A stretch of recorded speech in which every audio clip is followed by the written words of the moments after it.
Loren has, I've never met him. I know that that's him because I've seen a picture of him. But he's been in Oklahoma a couple of times over the past year and a half, 2 years, and he's always tried to come and be able to speak with us. Oklahoma City 9.12 has had him, and they just think he's just wonderful. He's got a unique twist on things, and in fact, in April, we were going to have him, and then that's when we had Stephen Moore for dinner. So, not literally, but I'm gonna read a little bit. I put it in the email, but I'm just gonna read just a little bit about him. Loren, and is it Spivak or Spivak? Spivak, okay. The free market warrior was born and raised in Massachusetts and spent most of his adult life in New York City. Are you sure you belong in Oklahoma? Before becoming active in politics, Spivak worked for several nonprofits and as management consultant for both profit and nonprofit companies. Spivak founded Free Market Warrior in 2009 in an effort to make a positive difference in American politics and economics. His Free Market Warrior store was expelled from a mall, of course, and it was owned by Simon Property Group. And since that, who owns our mall, the Woodland Hills, you know. Since then, Loren has devoted his time to teaching conservative groups about free market economics. He conducts economic literacy seminars across the state. And so far, Loren Spivak has delivered his famous seminar on economic literacy to over 300 groups in 25 states. I'm not going to read any more. I'm just going to ask you to welcome Mr. Loren Spivak.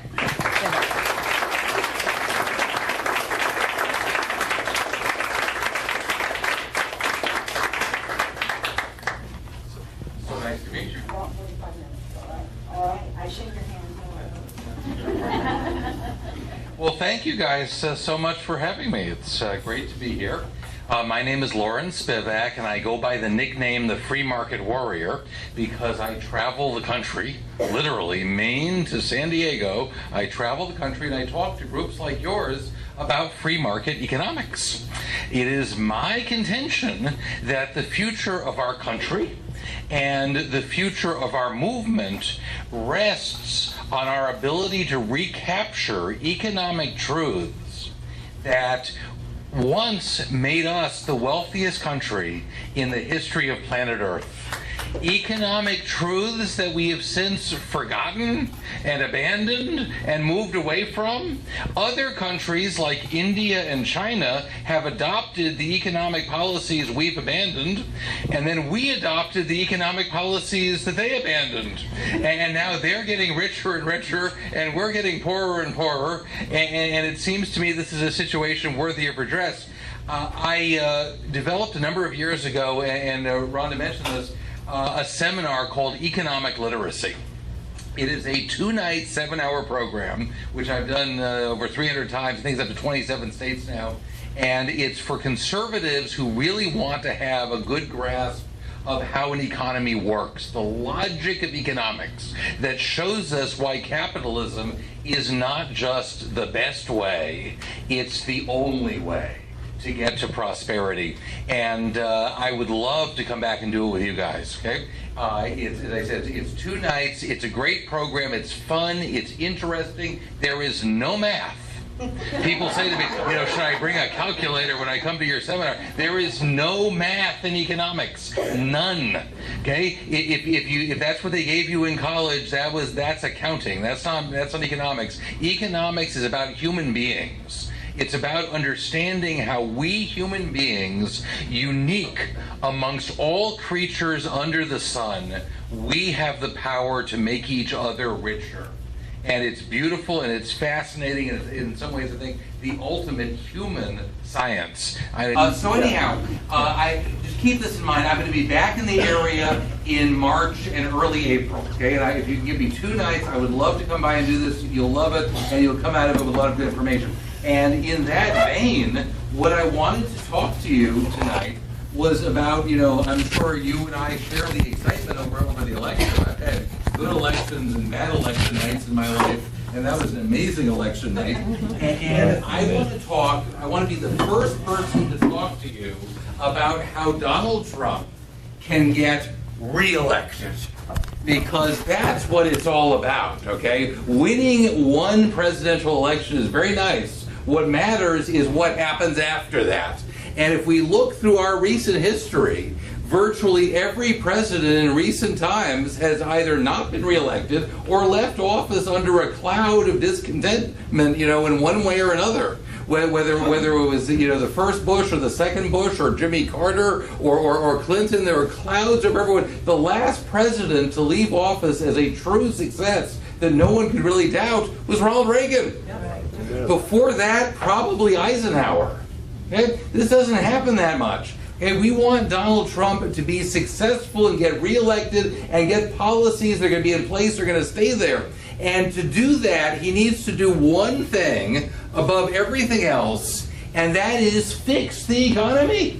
Fix the economy. If you fix the economy, you will get reelected and reelected again, and everyone will be happy, and all the problems will just blow away. It's amazing what fixing the economy does. And some people say to me, well, I'm more of a national security kind of conservative. I'm worried about defending our country, and me too. I care about national security too. Do you know where national security begins? It begins with economics. It begins with prosperity. We are the wealthiest country in the world because we're the richest country in the world. That's not a coincidence.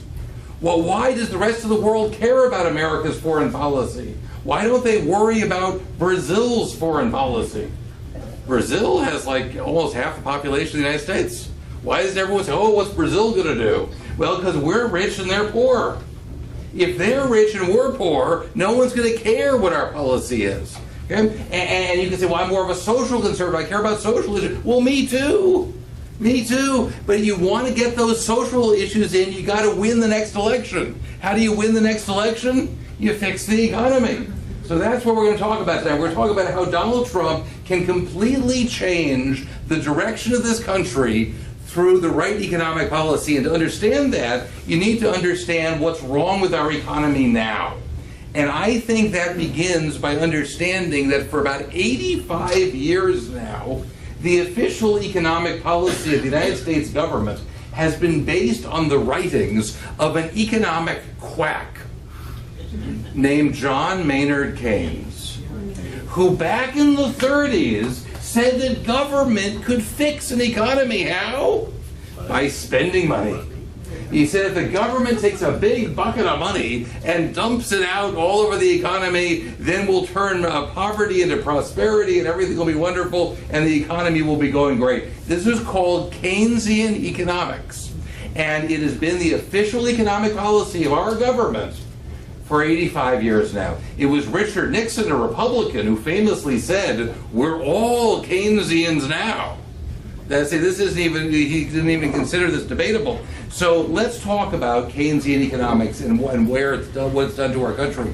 My first question for Mr. Keynes is, if government spending is good for the economy, where does the government get the money from to stimulate the economy with? Last I checked, there are three ways government gets money. They can tax it, they can borrow it, or they can print it. If you know a fourth, meet me in the parking lot afterwards, because I only know three. And we could go through those in order. Taxing doesn't make a lot of sense. If the government taxes your money away from you and then gives it back to you, are you stimulated? We could have just left you alone. What was all that about? And in fairness, that is not what Keynes says. He does not say to raise taxes. He actually says to cut taxes. And I know this gets a little confusing because his followers today rarely remember that part about cutting taxes. But if you read Keynes's book, he says cut taxes, he does, and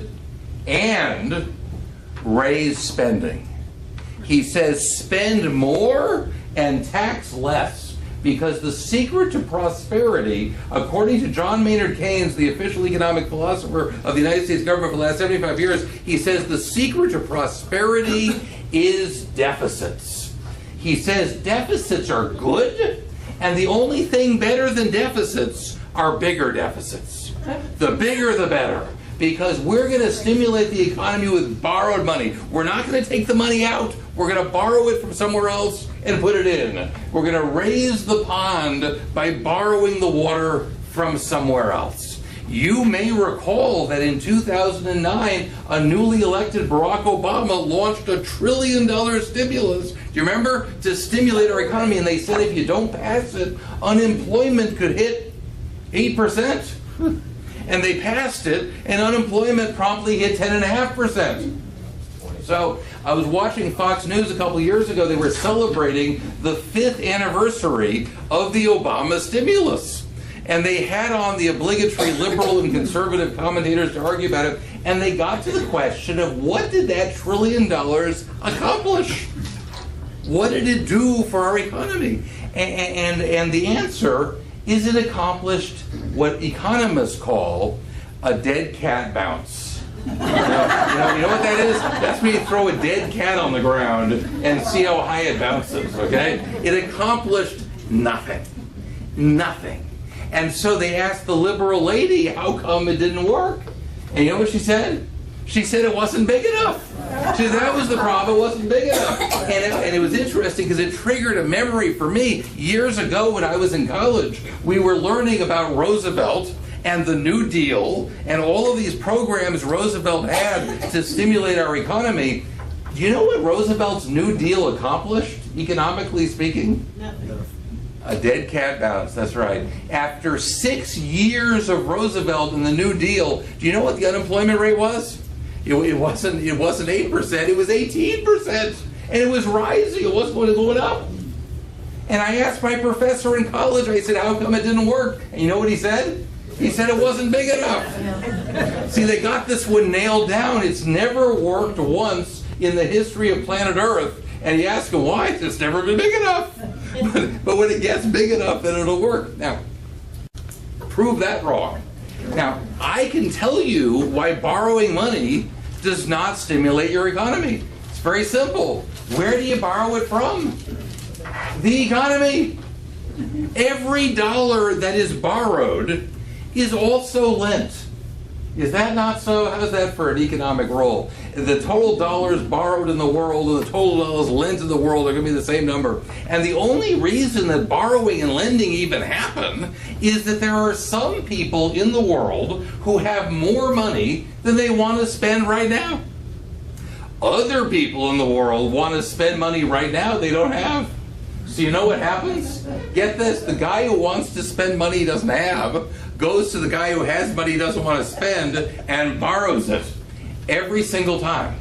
Now usually there's a bank in the middle, but the bank's just a middleman, right? The bank's just a broker. The guy who wants to spend money he doesn't have borrows it from the guy who has money he doesn't want to spend, and if the government borrows the money, there is obviously less money for everybody else to borrow. Okay, you are taking there's only one pond. Okay, all you can do is take water from one part of the pond and dump it in the other side of the pond. Now you can go home and try this yourself. It's not going to raise the pond, okay? Because there's one pond. Now, now Keynes agrees. Says no, borrowing is good, but obviously that's why we disagree. And then the third option is you can print the money, and print we do. If you're one of those people who's worried that we're borrowing our deficit from China, you can stop worrying tonight, because we haven't borrowed a nickel from China for almost a decade. Okay, they've been reducing their holding in U.S. debt, and I don't blame them. You know where we're funding our deficit? This year, last year, the year before that, the year before that, the year before that, the year before that. We're printing it all. Okay, I don't know if you guys ever get to Washington. There's a building in Washington called the Treasury, and they'll give you a tour of it if you go there. It's a misnomer because there's no treasure. Okay, I think it should be renamed the Debtory, because that's what they actually do, and it's a huge print shop. They print U.S. government bonds. That's what the Treasury does. They print bonds. And a couple blocks away, there's another building called the Federal Reserve. You know what they do? They print money. So here's the economic question. What does the Federal Reserve do with the money they print? They buy the bonds. So the freshly printed bonds go from the Treasury to the Fed, and the freshly printed money goes from the Fed to the Treasury, and that's how we pay for our government. We have two buildings printing paper and throwing them back and forth at each other. Okay? You think that might be a problem? Keynes doesn't think so, but I'll tell you what the problem is. One of my most prized possessions, and when I do one of my seminars, I usually bring it with me. I don't have it tonight, but one of my most prized possessions, I own a $100 trillion bill, and it's real. It's not a toy, it's not a counterfeit, it is a genuine, real currency, real money, $100 trillion bill. And it's from Zimbabwe, where 100 trillion Zimbabwe dollars will buy you a 12-ounce Pepsi. That's what they feed into the soda machine to get their soda in Zimbabwe. People say to me, that's crazy. Who came up with that? 100 trillion to a Pepsi? Well, no one decided that per se, but the government of Zimbabwe kept running out of money, just like ours. And they kept printing more, just like ours. And they made some important discoveries. I call this the Zimbabwe School of Economics. They discovered that it costs no more to print a $100 trillion bill than it costs to print a $1 bill. Did you know that? The zeros are free. The printers just throw those in for free. And so the president of Zimbabwe would just call up the print shop and say, I'm out of money again. Send me another tractor trailer truck full of money. Only this time stick 3 more zeros on the end of everything and get it on down here because we're fresh out of money. And you run your country like that, you're heading to the $100 trillion Pepsi. How can it be otherwise? How can you print more money without reducing the value of the money you've got? I mean, it's amazing to me. This is like mainstream economics.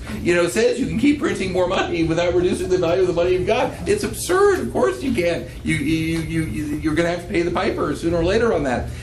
You recall a couple of years ago, the government of Cyprus announced they were going to confiscate 10% of everybody's bank account in Cyprus. And this was big for me because I speak to groups about economics all the time.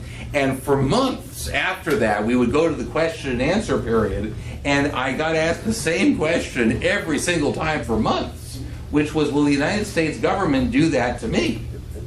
Is the U.S. government going to confiscate 10% of my life savings? And it's a very important question with a very important answer. The answer is no. They will not do that. I guarantee it. For a very simple, important reason. They don't have to. They've got a much more effective way of achieving the same result. They can print money limitlessly.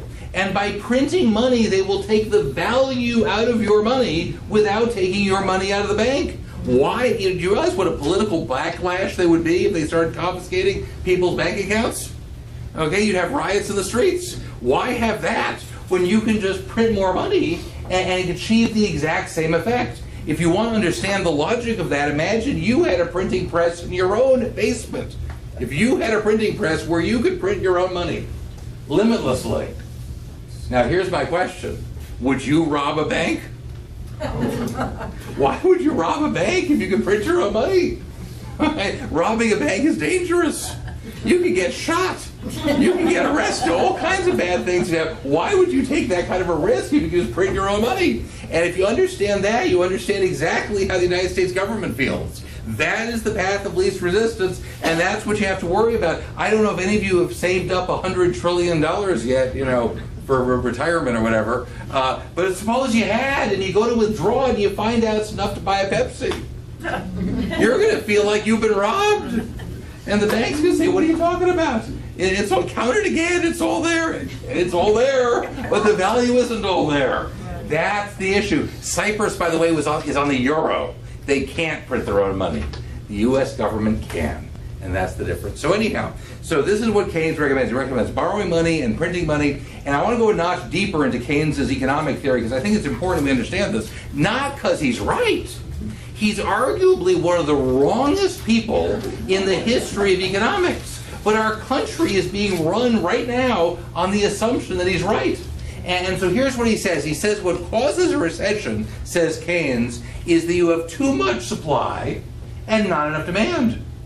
He says too much stuff out there, not enough demand for the stuff. And so what happens? Well, factories lay off workers because there's too much stuff. Why would I pay my workers to make more stuff if I can't sell the stuff we made last week? Workers go home. And now the workers don't have a job and they don't have a paycheck. What happens to demand? It falls further. So you've got, according to Keynes, too much supply, not enough demand, and now demand is falling. You're in a trap, says Keynes. How do you get out of that trap? And you might say, well, if the people got their jobs back, the wheels of commerce would start to turn again, it would all kind of pick up speed. But Keynes says no. He says that's no good. He says, sure, if the workers got their jobs back, there would be more demand because they would have a paycheck, they would have money, but there would also be more supply because they're making stuff again. He says, this is very important, he says if supply and demand are out of whack and you raise them both, they're still out of whack. No, says Keynes. He says, we got to find these workers a job where they get paid, but where they produce nothing. And I'm like, where do you find a job like that? Who's going to pay you to produce nothing? And I can tell that some of you have read Keynes's book because you're exactly right. He says the government will pay people to produce nothing, and then we will have more demand and not more supply, and we are on the road to prosperity. Understand that efficiency has nothing to do with this. How do you produce nothing efficiently? If the government hires you to dig a hole in the ground and then fill the hole back in with the same dirt, perfect job, says Keynes. You're doing nothing, you're getting paid, happy days are here again. So, what does John Maynard Keynes, the official economist of the U.S. government, recommend? He recommends debt, inflation, and waste. That this is what's going to lead to prosperity. You know, by my count, from Herbert Hoover to Barack Obama, we've had 14 presidents. How many of them do you think accepted this Keynesian concept of economics out of the 14? 13 out of 14. We've had one non-Keynesian president in the last 85 years. In your entire life, we've had one who was not a Keynesian.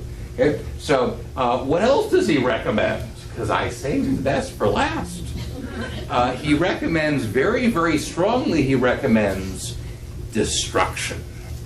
Because if you've got too much supply and not enough demand, the quickest way to fix that is to destroy the supply. Right? Then you won't have too much supply anymore. When we were having the Great Depression in the 1930s, the U.S. government at one point took 8 million cows, nothing wrong with them, perfectly healthy, slaughtered them, dug a huge pit, and threw them all in there because Keynes said it would be good for the economy if we had less food. And now, my mother grew up during the Great Depression and lived on one bowl of cabbage soup a day for 2 years because that's all her unemployed parents could come up with, while her government was destroying food by the millions of tons. Based on some insane economic theory. They also burned 2 million acres of cotton because Keynes said it'd be good for the economy to have less cotton. And this has never gone away. We hear this all the time. Do you remember Cash for Clunkers? What was Cash for Clunkers about? You had to destroy your car so they could build another car. But you could have had 2 cars. Why do you have to destroy the first car to get the second car? Okay? This is the same concept. The destruction somehow leads to prosperity, and it's utterly nuts. Now, there's many different ways to prove this wrong. One of my favorite economic tests is what I call the desert island test, because there's something about desert islands. Economists love desert islands. I've never read an economics book that did not at some point end up on a desert island. And so, to understand these ideas, what I would like to say is that if we were to take an imaginary trip, if we all were on a ship and we went sailing somewhere and we got shipwrecked on a desert island like Robinson Crusoe, And last year when I was in Los Angeles, somebody said they wanted it to be Gilligan's Island. So I will now leave it up to you. You can be Gilligan or you can be Robinson Crusoe, your choice. But nobody knows where we are. We could be stuck here, for all you know, for the rest of our lives, okay? Just imagine this with me. Just those of us in this room are now all by ourselves in a desert island with no radio, no way to communicate. Would it not be immediately obvious to everybody that we got to produce? I mean, you wouldn't even have to have the conversation. We better produce. We better get to work and do something if we're going to survive. I imagine we would very quickly understand another fundamental economic concept called the division of labor. Very simply, some people are better at some things, other people are better at other things. We would quickly figure out who was good at what, don't you think? We would send some people into the woods to hunt for animals we could eat. We would have people catching fish, people picking berries, people mending clothes, cooking dinner, building huts. We'd figure out what needed to be done, who was best at what, and we trade things off. If I caught a fish and you picked some berries, we could trade off. We'd each have a more balanced meal. Now imagine I was there and I said, well, I'm a Keynesian. So I'm not going to produce anything, but by consuming, I'm going to stimulate you to produce more. How does that sound for a compelling argument? I'm just lie on the beach all day and get a suntan. But when dinner comes, I'm eating a double portion of dinner. I'm going to eat twice as much dinner as anybody else, having contributed nothing to it. And that'll really rev up our economy, don't you think? Imagine that you built a hut to shelter yourself from the rain. You could sleep at night and not be exposed to the elements. And let's say I came along and I burned your hut to the ground. And I said, see, I've stimulated you. Now you can build it again. You thought you were going to be unemployed tomorrow. I found you a job rebuilding that hut I burned down. You're welcome. I think I'm going to find myself floating out to sea strapped to a coconut. I cannot imagine anybody even tolerating me on their desert island. But I want you to understand that Keynes or Nancy Pelosi or Barack Obama or practically every economics professor in the United States would look at this and say, no, he's the secret to your economy. It's his enormous appetite that's driving your economy. Really? I mean, it's just amazing. This is utterly insane. And I want to welcome you to the world of mainstream economic thought in the United States of America today. This is what counts as mainstream economics. Of the 5,000 colleges and universities in the United States, how many of them do you think teach their economics department? We have essentially all of them. There's like 4 that don't. And this is not taught as a theory. This is like global warming. It's settled science. We don't debate this. We just accept this as God's truth from Mount Sinai, that the road to prosperity is through waste, debt, inflation, and destruction. We do enough of that and we'll all be rich. Wow. It's just breathtaking. And by the way, one more point, that whole business about supply and demand being out of whack, is that even true? I mean, this is where this all starts. The original theory that this all takes off from is that supply and demand are out of whack and you've got to fix it and get it back in whack. Is it true? And the answer is it's not true. And we know it's not true because this issue was very well dealt with by an early French economist named Jean-Baptiste Say, who does a wonderful job of ripping Keynes's theory to shreds without ever mentioning Keynes by name. I don't know if anyone wants to guess why Say never mentions Keynes's name.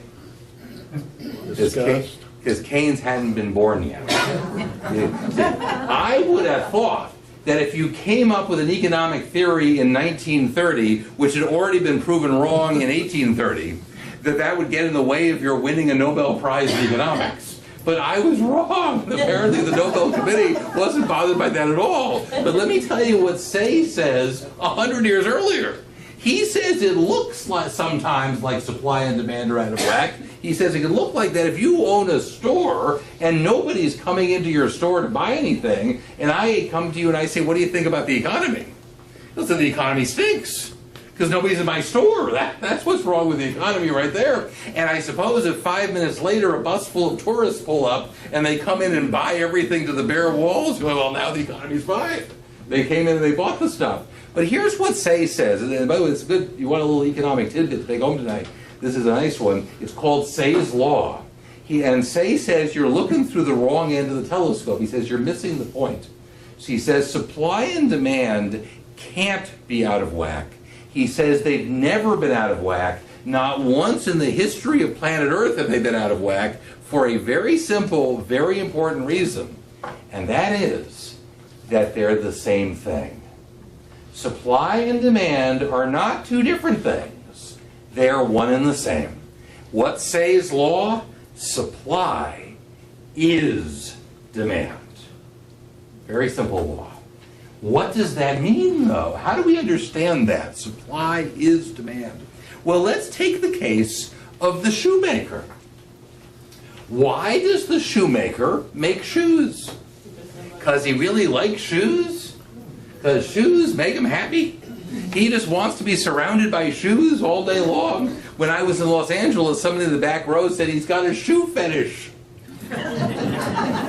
The shoemaker makes shoes because he wants bread. That's why he's making shoes. He can't go to the baker and say, "Give me bread." He's got to have something for the baker. The baker will part with his bread because he prefers the shoes. And by the way, why is the baker baking bread? Because he wants shoes. That's right. What we all produce in order to consume. We produce things that we expect other people will want in order to get the things that other people produce that we want. Those shoes may look like supply to you. To the shoemaker, those shoes are demand. Are they not? If the shoemaker's wife calls him up and says, "Look, I got an extra long list of what we need from the market this week," what must the shoemaker now do? He's got to make more shoes, because those shoes are his demand. You cannot stimulate the economy by stimulating demand, which is what Keynes' whole theory is, because supply is demand. You make more supply, you've already got your more demand, because it's what we trade with everybody else. Okay, a fundamental principle of understanding economics. And that brings us to what's wrong with our economy. And I think the biggest single problem with our economy is that our government pays millions and millions and tens of millions and arguably up to 100 million people are paid by our government not to produce. Which is to say, they would produce if the government would simply quit paying them not to produce. You don't have to do anything to make them produce, you have to stop paying them not to produce. And there's many different people on this list. An obvious example is people on various forms of welfare are being paid not to produce. If they produce, you say you take away the welfare. We couldn't be clearer. They're being paid, the condition of their payment is that they don't produce anything. And I'm sure you know that there are people on welfare who cheat. They secretly have a job on the side, and paid in cash, and nobody knows about it. But here's what I want you to understand. They're the good guys.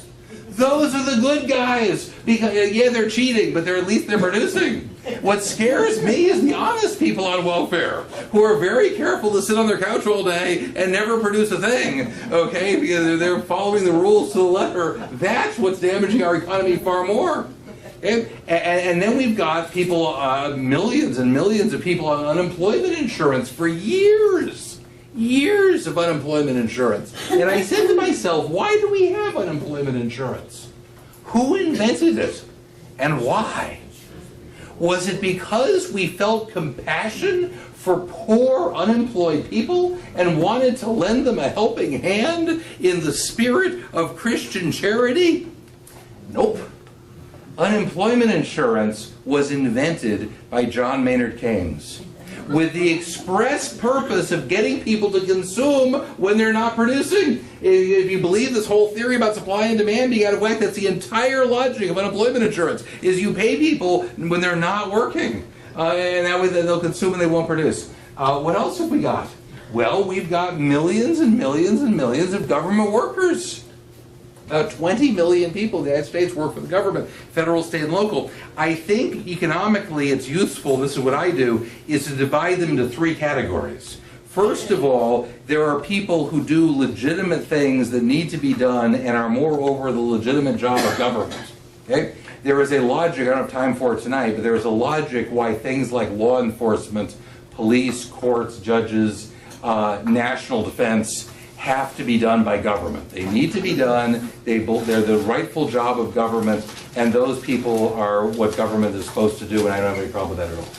Okay? Then the second category is government employees who produce, but I suspect they'd produce a lot more if they didn't work for the government. And the first example that comes to my mind is teachers. I don't doubt that teachers teach. They do teach. But I think they would teach far more efficiently if we had a private free market model of education, not a government-run, socialized, centrally planned model of education, which costs way more and produces way less. Okay? So then we've got the third category, and it's huge, is government employees who produce nothing at all. There's whole departments full of them. What do you think the Department of Energy produces? Energy? Are you kidding me? We have less energy because we have a Department of Energy. They reduce our supply of energy. Okay? If the folks in the Department of Energy, and there's 9,000 employees there, if they would go on strike for a couple of years, we'd have more energy. The cost of energy would go down. Okay, prosperity would go up. When they go to work every day, they make their fellow citizens poorer every day they go to work. Okay, if you have a minimum wage job at Burger King, you're making the economy bigger. The guy making $100,000 a year at the Department of Energy is making the economy smaller when he goes to work every day. What do you think the Department of Agriculture does? Grow crops? They pay farmers not to grow crops. Why? Because Keynes said so 85 years ago. He said it was good for the economy to have less food, you may recall. Okay, I mean, it's just, and I want to make sure you understand this. Money is taken out of your paycheck every week to pay farmers to grow less food. So that when you go to the supermarket, you pay more for the food because it's intended to drive up the cost of food. So you're paying for this twice. You understand? Would you like to pay for it a third time? Well, you are. You know what the third step in this is? And we haven't even left the Department of Agriculture. The third step is there's poor people who can't afford the food. Why can't they afford the food? Well, it's got something to do with the fact that the Department of Agriculture paid the farmers to grow less food to drive up the price of food. You don't think that's relevant to why the poor people can't afford the food? So they come back and take more money out of your paycheck to pay for the food stamps for the poor people who can't afford the food because of the first money they took out of your paycheck to pay the farmers to grow less food. Yeah, I'm not making this up. I don't have that much imagination. Okay? And then a funny thing happens. For every non-productive government job, non-productive private sector jobs start to appear in response to it. So, for example, for every EPA person who's regulating businesses, there's an environmental consultant who gets hired by the company to protect them from the EPA. Okay, usually they're former EPA agents. It's who better to protect you from the EPA than somebody who used to work for the EPA. Okay? So it looks like it's a private sector job, but it only exists because of the government interference with the economy in the first place. I'll give you an example closer to home. The IRS employs 111,000 people to make sure that you pay enough taxes. So what do? You hire a tax accountant to protect yourself from the IRS agent. Is that a productive job? Well, not really. Okay, I don't want to insult the accountants. Okay, there's very useful things accountants do. If you're running a business, you want to hire an accountant. I have no problem with accountants in general. But this particular accountant is not helping anybody to run a business. He's wrestling with a 70,000-page tax code that nobody understands, nobody's ever read, and we don't need. You've got the IRS agents lined up on one side, the tax accountants lined up on the other, and it's a huge, colossal waste of time. Okay? These are highly educated people, too. They went to graduate schools. They've got advanced degrees. They could be some of the most productive people in our economy, except we've relegated them to an economic black hole where nobody's producing anything. They're just playing this giant, meaningless game. Okay? Imagine we were on the desert island and we took half of our population and relegated them to do stuff that produced absolutely nothing for anybody. Would that make us richer or poorer? I mean, it's just so obvious. Okay? And yet this is what we do. And I haven't even gotten to the college students staying in college into their 30s, getting graduate degrees in subjects like women's studies, gender studies, Hispanic studies, African American studies, gay and lesbian studies. I mean, it just goes on and on and on. Somebody told me about his son was majoring in indigenous studies. Someone told me that his son was majoring in poverty studies. I said, well, there's the road to a bright future. Okay, at least when he gets there, he'll know where he is. You know, that's the only advantage I can think of. These aren't subjects. The whole point of going to college was supposed to be that you learn to do something useful for your fellow citizen. You spend 4 years and $200,000 learning how oppressed you are. What are you now prepared to do? Nothing. It's a colossal waste of time. It's like this giant separation. We've separated money from actual productivity by printing it out of thin air. We've separated work from productivity by paying people to do nothing that's useful. And then finally, we've separated education from what it's supposed to be, which is learning how to do something productive. How do you get out of all of this? You shrink the government. That's what Ronald Reagan did. He shrunk the government. I'm listening to 1,000 commentators in the last 48 hours tell me how so hard it is for the same party to win 3 times in a row. But let me tell you what the exceptions are to that. Reagan won 3 times. Well, he won twice, and then his vice president won. Why? Because he fixed the economy. He shrunk the government. He fixed the economy. Coolidge in the 20s. Coolidge, Harding and Coolidge, they shrunk the government. Do you know how much Calvin Coolidge shrunk the government? The federal budget by 25% reduction in 1 4-year term. Okay, not like it wasn't like today where he reduced the rate of growth. Okay, he went from a $4 billion budget to a $3 billion budget. The economy boomed, and the Republicans won again and again and again. Margaret Thatcher in Britain got herself reelected 3 times, and when she left, the conservatives kept winning. Why? Because she shrunk the government. Brought in the prosperity, the rest is history. It is a guarantee. Anything else can go wrong. You do that, you're on the road to a permanent political majority and completely changing the direction this country is going in. I want to take my last minute here. Are you standing up for my benefit?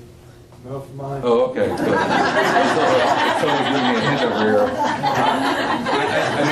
I'm happy to answer questions. I want to take my last minute and tell you really quickly about the books I write, because I write books. Years ago, my friend said, you should write a book. And I did, and it was the wrong book. Everybody thought I was going to write a 500-page tome about economics. But I had an epiphany that people don't read 500-page tomes about economics. If you write something that's fun and funny and accessible, you reach millions of people who will never read the economics book. So my first book is called The New Democrat, and it's based on The Cat in the Hat. Has everyone read The Cat in the Hat? Yeah. Okay. Cat shows up uninvited at this middle-class American home, and what's he do when he gets inside? He wrecks the whole place. He wrecks everything he touches. And I was thinking, that's kind of like Obama. Okay? And the fascinating thing for me is that the cat never gets it. To the last page of the book, the cat never understands what's obvious to everybody else, and that is that he is the problem. I was like, that's Obama. That's exactly his personality. Can you imagine the man ever coming to suspect that he's the problem? In a million years, that thought would never cross their mind. And I realized the Cat in the Hat and Obama have like the exact same personality. And then the cats, he's got these 2 little friends, Thing 1 and Thing 2. Do you remember? Yeah. Well, they became Reed and Pelosi. And I realized I was writing the first history of the Obama years, all done as the Cat in the Hat. It goes through bailouts and stimuluses, death panels, birth certificates, everything you remember from 8 fun-filled Obama years, all done in rhyme as the Cat in the Hat. And I got my first book review a couple years ago. Salon.com, I don't know if you read them, but Salon.com said that this was the most twisted piece of conservative propaganda print matter out there. I was so proud. That's on the cover now. And I was moved to write my second book. Who's read The Lorax by Dr. Seuss? It was a movie a couple years ago, too. Dr. Seuss was a huge leftist, lifelong member of the Socialist Party, like Bernie Sanders. He wasn't a Democrat, he was a socialist. And he fills his children's books with socialist lessons for your kids. And The Lorax was his environmentalist book. It is about an evil capitalist called the Onceler who cuts down trees and makes consumer goods. And we are taught that that is bad, bad, bad. He drives the trees to extinction. He wipes them out, they become extinct, and then his factory goes out of business because there's no more trees. And I read this to my kids. I said, does that make sense to you? Do you think that capitalists destroy species that their business depends on? Do you think that Colonel Sanders is going to drive the chicken to extinction? Does anyone worry about that? That Colonel Sanders is going to throw every last chicken in the fryer and then they'll be extinct and you'll never see another chicken again? I think it's exactly the opposite. I think Colonel Sanders cares more about the survival of the chicken species than pretty much anybody else on the planet, including the chickens. He's got billions of dollars wrapped up in this. There will always be more chickens as long as Colonel Sanders has anything to say about it. And I'll tell you something else. There are more chickens alive in the world today than ever before in history. Do you know why? Because we like to eat them. That's why. The greatest thing that ever happens to a species is that human beings like to eat you. This is like winning the species lottery, okay? Chickens, cows, wheat, corn, tomatoes, potatoes. Pick your species. We clear millions of acres just for you. We keep the predators away. We keep you warm in the winter. You get sick, we bring in doctors for you. What other species gets that? Now, in the end, we kill you and eat you. But that was going to happen anyhow. What do you think happens in the wild? Imagine you are a chicken in the wild. How is your life going to end? You're going to move to Miami and buy a condo on the beach? You're getting killed and eaten, my friend, and far more unpleasantly in the wild than an old McDonald's farm. So this was a book that desperately needed to be parodied.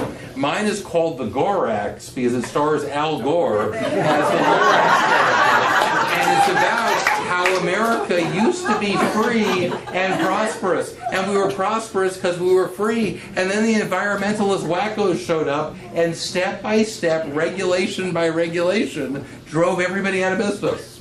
So that's what this was about. And then I'm very happy to show you my latest book.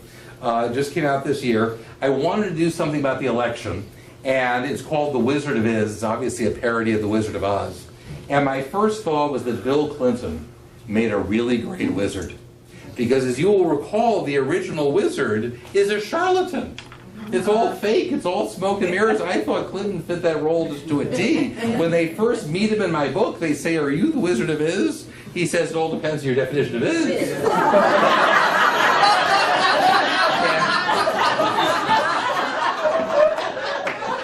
And Hillary is the Wicked Witch. I did a little bit of literary license here as I turned Dorothy into a time traveler. In my book, she starts out in 1900, which is when Frank Alabama wrote The Wizard of Oz. She starts out in 1900. The first line of the book is, "Once long ago, there was no IRS." And the tornado blows her into the 2016 election. Her house lands on Obama, and she finds herself in the land of the free lunchkins, who have been living off the government for so long they've forgotten how to take care of themselves.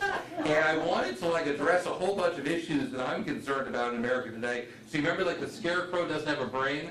Yes. My scarecrow has 14 graduate degrees. But they're all in left-wing claptrap. He's got degrees in minority studies and women's studies and he knows nothing. He keeps going back to graduate school, doesn't help.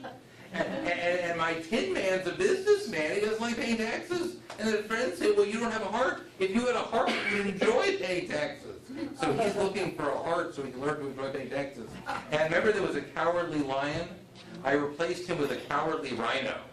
who suspects that the Democrats are up to no good, but he's too scared to do anything about it. Anyhow, it's a very comprehensive story of pretty much everything wrong with America today, hopefully soon to change. I wanted to read you something. I think I'm going to read the very end of the Lorax. This will be my last words here, unless there are questions.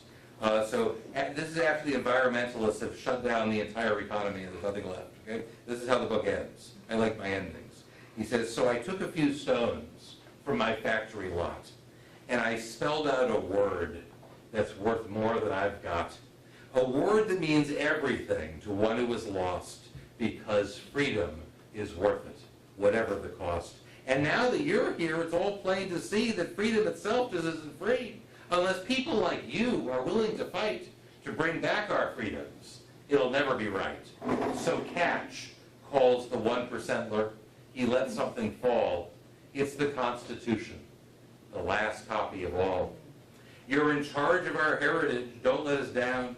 Teach your friends and your children. Spread it around. Stand up for your freedom against socialist schemers, environmentalist wackos, and utopian dreamers. Don't let crackpot economists and left-wing politicians get in the way of your most vital mission. If we can pry our country from these political hacks, maybe our prosperity and all will come back. So that is from my Lorax.